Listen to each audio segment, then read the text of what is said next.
Nina Waislamu zaidi ya 80 kwenye simu yangu. Na sio kwamba hawajui kama nina mdomo wa kula pilau lao. Wakishashiba wakapeleka kujaza choo huko ndo wanipigia simu sasa tunaenda wapi? Wakanileweshe sijala. Watu halo mbaya sana kwa kweli. Yaani mwezi umeandama ila umeandama na roho mbaya zenu. Kwa hiyo mkiniita hiyo kesho nitamaliza hiyo kilo yenu ya mchele. Ulichukua namba yangu ya nini?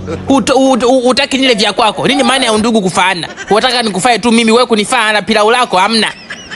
Hii naongea kutoka moyoni. Yaani na mnaweka status, wanaposti manunuzi, wamehemea, alafu wasemi karibu. Wajua kabisa tukisema tutaenda. Status mnaweka za nini? Futa namba yangu. Mwingine unavuka sikukuu huna hata nguvu za kiume. Yaani wanaume tunazalilika kwa kweli. Unaopoa chombo na kilewesha makusudi, kumbe umekutana chuma cha mkoloni. Kikifika ndani kikishikilia meli haizami mpaka bahari ihame. Anakutana homeboy meli kishashika tu maji imezima. Haifanyi kazi mpaka injini.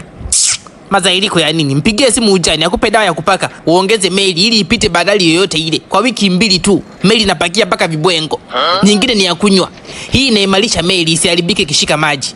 Yaani itakusaidia pia kuongeza mafuta. Utaendesha mpaka bandari yoyote ile ya Hisia. Mtaifikia na inakufikia dawa popote utakapokuwa. Utakapotaka hata ukiwa kwenye shimo inakufikia.